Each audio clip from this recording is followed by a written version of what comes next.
Staying with us, everyone. The Association of Senior Civil Servants of Nigeria has re-elected Innocent Bola-Audu for a second term in office as national president of the association. The new officers are elected at the emergency National Delegates Conference of ASCSN held during the weekend. A communique signed by the president, Innocent Bola-Audu, and National Secretary Gamaliel Ako stated that the NDC in session reviewed and commended the July 9, 2024 judgment of the National Industrial Court delivered by Justice Oyebola Oyewumi, which reinstated Bola-Audu as president of the association. The NDC condemned attempts by some former and present members and staff of the association to fragment the association and also stop the ongoing police investigations into the financial fraud and other crimes committed against the association. Recall that the Association of Senior Civil Servants of Nigeria has been enmeshed in leadership tussle with a recent resistance to prevent the reinstatement of the president who has now been re-elected.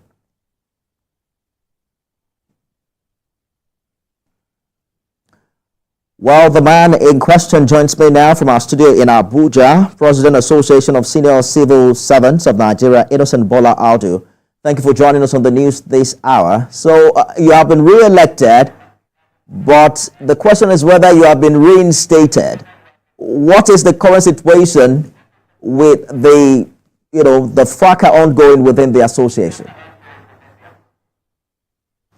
Thank you very much for having me. I have been reinstated before I was re-elected. The judgment of Justice Oyewumi was very clear. It was a declaratory statement. And then the current situation of the union is contained in our communique we issued out, that one, the union accepts wholeheartedly the judgment of the National Industrial Court, and that we are moving the union forward to greater heights.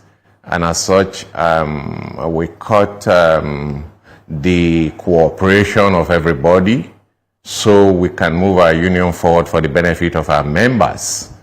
Currently, we have it on good authority that some persons who didn't really like the tone of the judgment are reading and going about and claiming all manner of things. It is very clear from what the judgment said who is the president of the Association of Senior Civil Servants of Nigeria and who should lead the union. And I'm really very grateful to the members who felt in their wisdom that we should not allow vacuums in our association anymore, and that has given me a fresh mandate to lead the union for another 4 years, the second term in office, even though I didn't enjoy much of the first time in office. But then, all well and good. Every time one should be grateful to God for where you find yourself. I am grateful, and I'm grateful to the union, and I believe that with the renewed mandate, we will together move the union forward.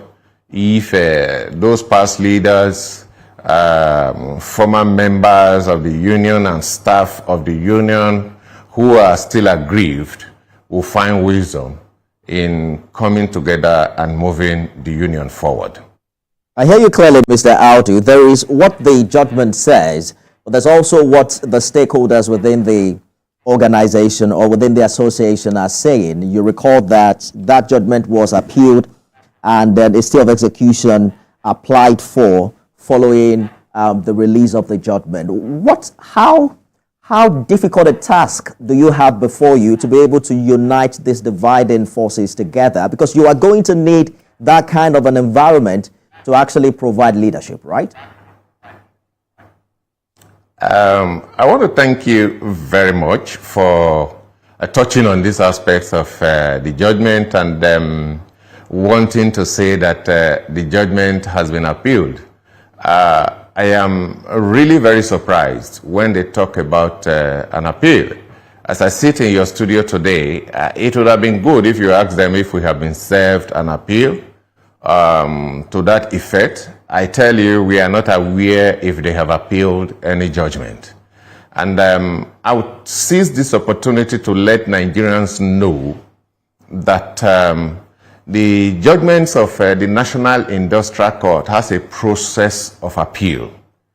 And they are not done the way the normal courts operate, because the National Industrial Court, it's a specialized court that was set up by this country to fulfill certain obligations. And so when somebody just go, do what they like and come before the public and begin to claim that they have appealed, it is good we verify the processes they followed to say that they have filed an appeal and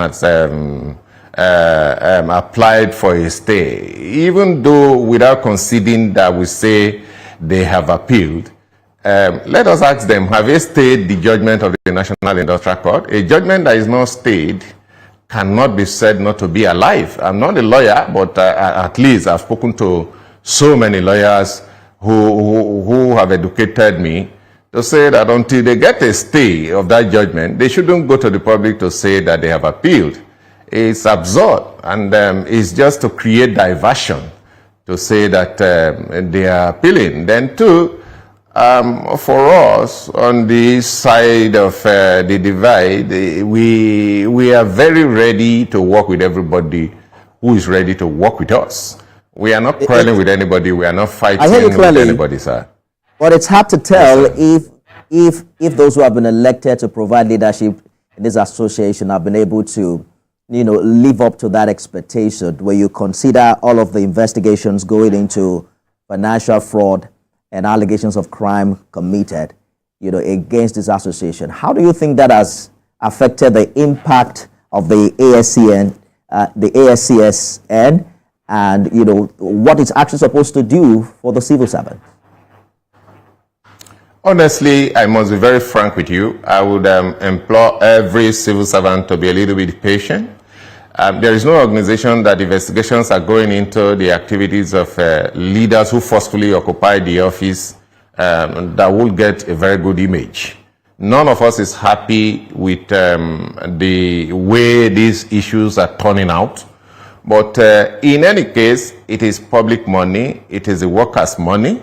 If the police feel in their wisdom that there is a need for them to look at our activities again, we won't be able to stop them from doing that. More so that the issues that arose as a result of the crisis they deliberately created were somehow related to these issues that the police are looking at.